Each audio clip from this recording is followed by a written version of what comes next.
Hello friends, তো বন্ধুরা দেখো আজকে রাখি পূর্ণিমার স্পেশাল মেনু ফ্রায়েড রাইস, সবজি দিয়ে ফ্রায়েড রাইস। এখানে আছে শসা, এখানে আলু দিয়ে পনির দিয়ে আলুর দম।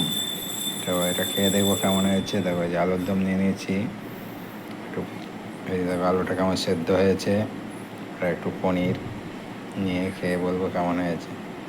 দেখো বন্ধুরা, আমার খুব সুন্দর হয়েছে।